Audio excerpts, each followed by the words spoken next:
Hey guys, it's Jennifer Party. I wanted to bring you a little update about Venus today as she's meeting up with the moon, and I've been bringing you monthly updates. So, at this point in her journey, she has reached the final gate in her descent. She's 15 degrees away from the sun. And of course, she's in the sign of Aries, fire sign, which is where she began this journey when she met up with the sun last summer. She began in a fire sign of Leo. So Leo shines bright and is all about self-identity, and allowing yourself to take up space and to be bright. But now Venus has grown dimmer, only being 15 degrees away from the sun. She is going to soon disappear. And then at that point, for 3 or 4 months, she will be invisible. So we're at that point where it's not about how we look in the world. It's not about what we're doing out there. It's not just about shining and showing ourselves. It's about who are we at the core. It's about what are the obstacles that we need to face. It's about what moves us. Now I say us and we, but really the answers for these are going to be individual to each of you. So I want you to be considering when you give up all the trappings of your external social self-identity, what are you left with? And what is worth doing because you need to do it? That's what I'm thinking of as Venus is at this root chakra, as she is at this final gate in Aries.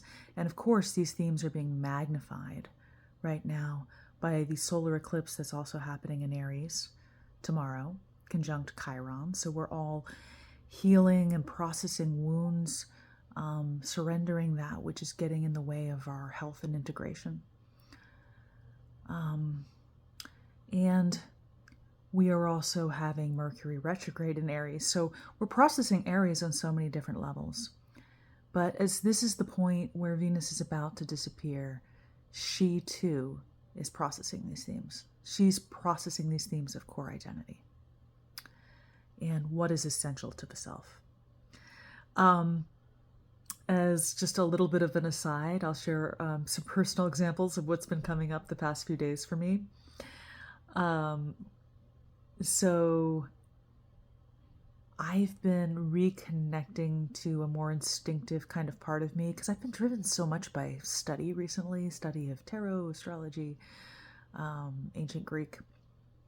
And I've been reconnecting a little bit more with an instinctive, creative side of me recently. That being part of what moves me and what is essential to myself.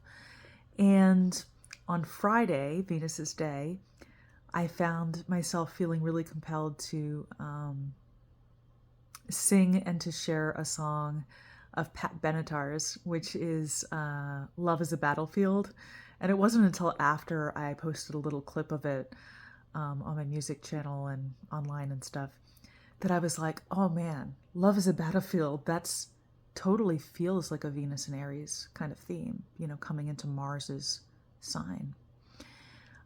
Also yesterday I was taking a hike with my boyfriend and we came across some deer bones that I've seen before, like weeks, maybe a month or more past, but at this point, most of the fleshy parts have been eaten, so they were much less gross, and I felt compelled to pick them up. I have a deep connection to deer. I am myself mostly vegetarian. I prefer to not eat animals, generally speaking, or sometimes just to have a little fish.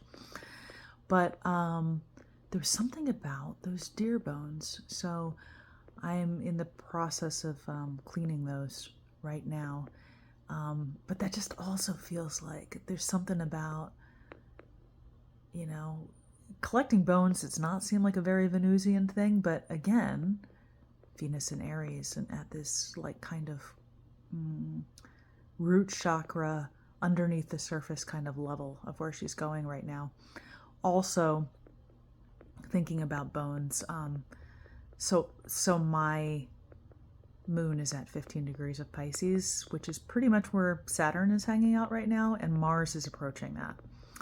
So Mars Saturn also reminds me of getting to the core, getting to the bones, getting underneath the surface. But I think we're all doing that in our own metaphorical ways or in our physical ways, finding what is sustainable to us and what is not, and surrendering that which is not, and adhering to that and prizing that which does reflect us on those deeper levels. So I'm going to follow up with you guys, and I'm going to try and make some more videos during these next few months, because even as Venus is invisible, like, I think that's in some ways when things get really juicy, where we can do this deep internal work. And of course, in the middle of her period of invisibility, she will meet up with the sun and begin her evening star journey. And she'll be meeting up with the sun in Gemini. So also I want to say more about what we might be processing during this next phase of invisibility. So I will be following up with you guys next month, if not sooner. I'm going to try and do that. And keep you updated on Venus as she, is in her phase in the underworld where she meets and integrates with her dark sister. Well, she's actually killed by her dark sister, but there's something about that confrontation. We all have to meet Ereshkigal. We all have to meet that part of us that we don't consider pretty, but that is essential and that holds all of the memories, all of the core bits, all of that which has been rejected, all of the shadow. Like we need to meet that and face that, process that. Interestingly, I met up, I went to a conference last week. It's called Sacred Space, and Sarah Mastros was there, and she did a presentation on Ereshkigal. And she's not a huge fan of Inanna, but of course I am, because I do Venus's work. But she made an interesting statement about Inanna and Ereshkigal being one and the same, and I think there's something to that.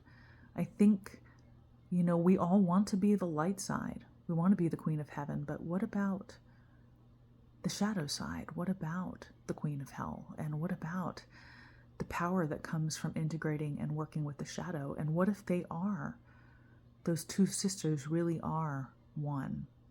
And for me personally, I work with both Hecate and Venus, so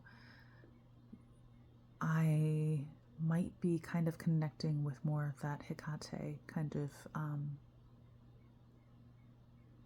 influence, more of her guidance during this time of invisibility as well.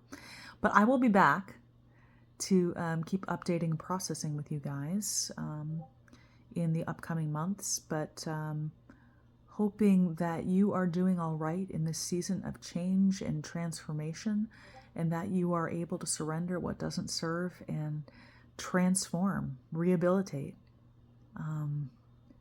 get to the root, to the core of what is you, and stand there proudly claiming your healing. I'll talk to you guys soon.